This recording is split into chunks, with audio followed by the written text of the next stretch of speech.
नमस्कार बच्चों, आज की इस व्याकरण की कक्षा में हम आपकी हिंदी व्याकरण के पुस्तक के विषय में अध्ययन करेंगे, जिसके अंतर्गत हमारा टॉपिक होगा विज्ञापन लेखन। बच्चों, अभी तक हमने पढ़ा था पत्र लेखन और संवाद लेखन। अब पढ़ते हैं हम विज्ञापन लेखन। विज्ञापन का अर्थ क्या होता है कि किसी चीज़ के प्रचार प्रसार करने के लिए जो उसके लिए एक नई विधा है, उसको विज्ञापन कहते हैं। ये लिखित और मौखिक दोनों तरह से किया जा सकता है। तो आइए बच्चों, इस अध्याय का हम अध्ययन करते हैं।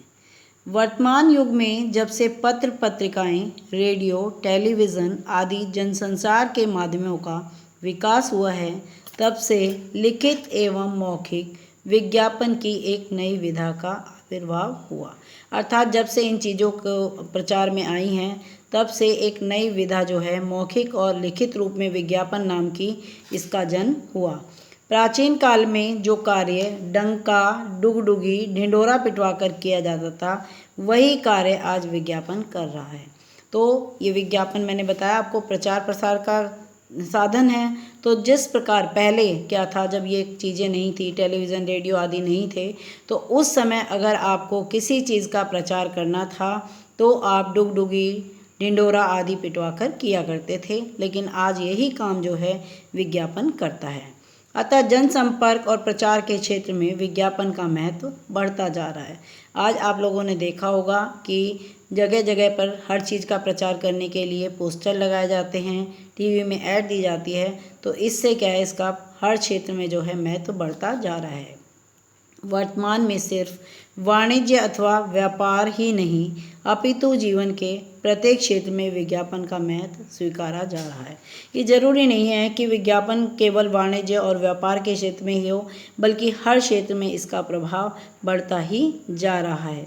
तो विज्ञापन लिखते समय हमें किन महत्वपूर्ण अंगों पर विचार करना है, तो वो मैं आपको बताऊंगी कि विज्ञापन लिखते समय विज्ञापन के निम्नलिखित 4 महत्वपूर्ण बिंदुओं पर, अंगों पर विचार करना आवश्यक है। अर्थात ये 4 अंगों को हमें ध्यान में रखना आवश्यक है।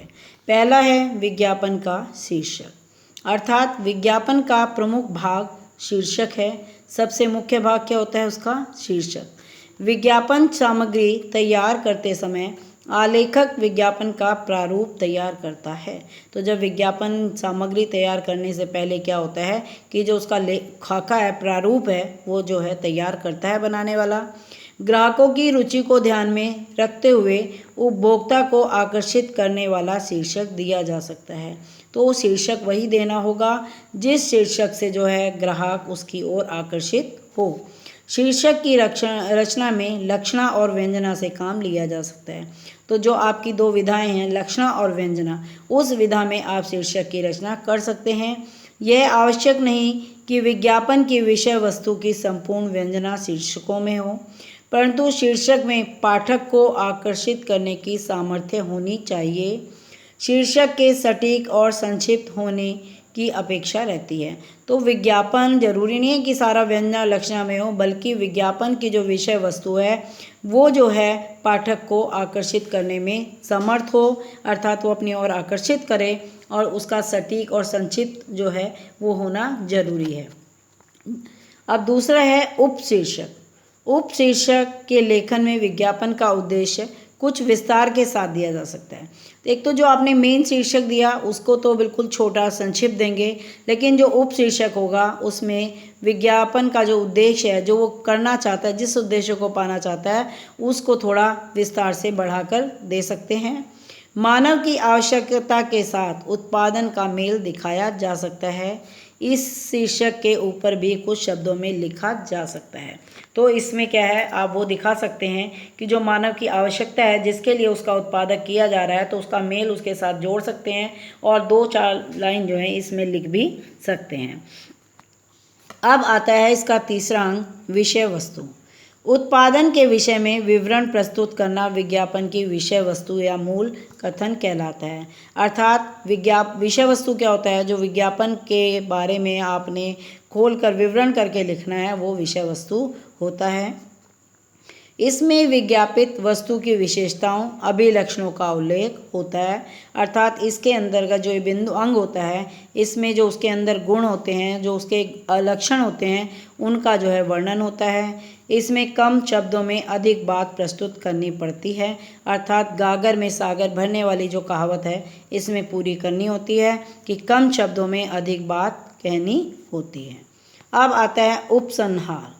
विज्ञापन रोचक, आकर्षक और संक्षिप्त रूप से 1-2 वाक्यों में लिखा जाता है जो ग्राहक को उत्पाद खरीदने के लिए प्रेरित करता है।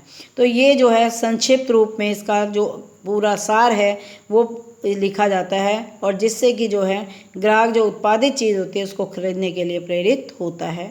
इस प्रकार विज्ञापन लेखन आज एक महत्वपूर्ण विधा है। विज्ञापन शिक्षण के कार्यक्रम में अनेक राष्ट्रीय तथा अंतर्राष्ट्रीय संस्थाएं कार्य कर रही हैं। तो इस प्रकार जो है ये एक जो है आज की महत्वपूर्ण का विधा है विज्ञापन, और इस पर राष्ट्रीय और अंतर्राष्ट्रीय संस्थाएं भी कार्य कर रही हैं, अर्थात विज्ञापन का मानव के जीवन में अत्यधिक महत्व है। अब विज्ञापन लेखन के महत्वपूर्ण बिंदु क्या हैं, किन किन बातों का आपको उसमें ध्यान रखना है।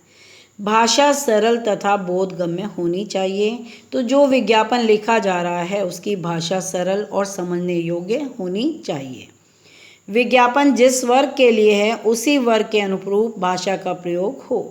वर्ग के अनुरूप मतलब जिस आयु वर्ग के लिए, बच्चों के लिए है तो बच्चों वाली भाषा, युवा वर्ग के लिए युवा की भाषा, उसी वर्ग के अनुरूप जो है उस भाषा का प्रयोग करना चाहिए। विज्ञापन में लिखित सामग्री को पढ़ने से पाठक में उस उत्पादन विशेष को खरीदने के लिए रुचि उत्पन्न होनी चाहिए। जो विज्ञापन सामग्री में लिखा है तो वो पाठक को इतनी रुचिकर करे कि वो उससे उस उत्पादक को खरीदने के लिए प्रेरित हो। विज्ञापन लेखन उपभोक्ता की रुचि के अनुकूल होना चाहिए, न कि उत्पाद तैयार करने वाली कंपनी मालिकों की रुचि के अनुसार। अर्थात जो विज्ञापन लिखा जाना है वो किसके अनुसार, जो उसको खरीदने वाला है उसके अनुसार होना चाहिए, ना कि उसको बेचकर या उत्पाद करने वाले के अनुसार। विज्ञापन उत्पाद के बारे में केवल उत्सुकता ही नहीं जगाए बल्कि उपभोक्ता को आश्वस्त भी करे कि यह उत्पाद उसके लिए लाभदायक सिद्ध होगा। तो जो विज्ञापन, जिस उत्पादक का विज्ञापन दिया जा रहा है उसके अंदर इतना होना चाहिए कि जो ग्राहक है वो उसको खरीदने के लिए तैयार तो हो ही हो, साथ में उसमें ये आश्वासना भी आ जाए, ये उसको आश्वस्त भी हो जाए कि वो उसके लिए लाभदायक होगा।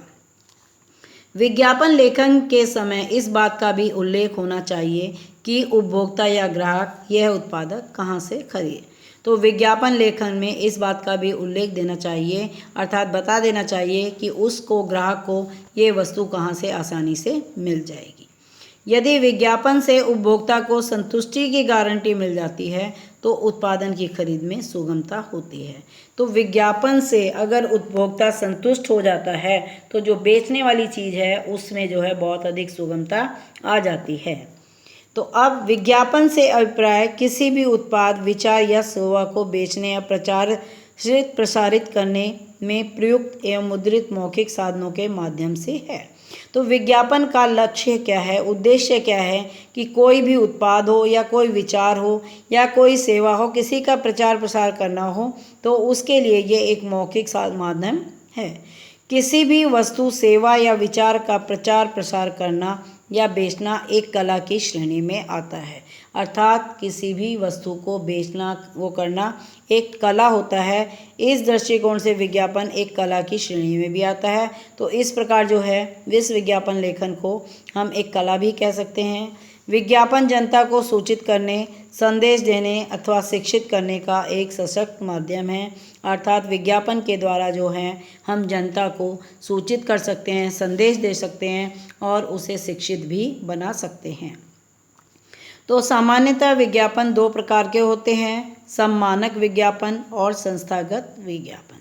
तो सम्मानक विज्ञापन क्या होता है, इससे अभिप्राय उस माध्यम से है जिससे जनमत तैयार करने में सहायता मिलती है। जैसे विभिन्न राजनीतिक, धार्मिक पार्टियों द्वारा अपने प्रति जनता के विश्वास को प्राप्त करने हेतु जो भी पत्र, प्रपत्र, घोषणा पत्र, बैनर, पम्फलेट इत्यादि तैयार किए जाते हैं वे इस विज्ञापन के अंतर्गत आते हैं। ये सम्मानक विज्ञापन वो होते हैं जो जनमत तैयार करने में जिनसे सहायता मिलती है। जिस प्रकार नेता हो, धार्मिक पार्टी हो, तो इनके लिए जो पम्फलेट इत्यादि बनाए जाते हैं वो इस सम्मानक विज्ञापन के अंतर्गत आते हैं। अब है दूसरा इसमें आपका संस्थागत विज्ञापन।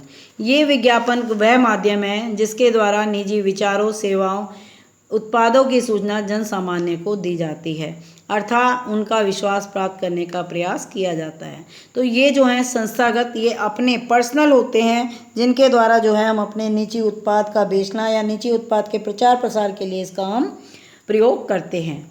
विभिन्न प्रतिष्ठानों, पत्र पत्रिकाओं, टीवी, रेडियो, सड़कों के किनारे होर्डिंग्स इनके प्रमुख माध्यम हैं। जन सामान्य को सूचित करने एवं उसका विश्वास प्राप्त करने में इसे दक्ष माना जाता है। ये क्या है? ये विभिन्न प्रतिष्ठानों में पत्र पत्रिकाओं द्वारा सड़क के किनारे होर्डिंग्स लगाकर, बैनर लगाकर इसके द्वारा जो है हम दूसरों को इस उत्पाद के प्रति प्रेरित करते हैं, वो उसको खरीदने के लिए बाध्य होता है और जनमान्य को सूचित करने के लिए ये सबसे अच्छा साधन है। तो अब बच्चों हमने ये पढ़ा कि विज्ञापन किसे कहते हैं, उसमें कौन कौन से अंग होते हैं और हमें उसको लिखते समय किन बातों का ध्यान रखना चाहिए। तो अब आप किसी एक विषय का चुनाव करेंगे, कोई भी एक विषय अपनी इच्छा के अनुसार लेंगे और उस पर एक सुंदर सा विज्ञापन तैयार करके मुझे भेजेंगे ताकि मैं देखूं कि आपने कितना इस बात से सीख लिया है और समझ लिया है। तो नमस्कार बच्चों, आज का हमारा विषय यहीं पर समाप्त होता है। अगली कक्षा में हम पुनः मिलेंगे। धन्यवाद।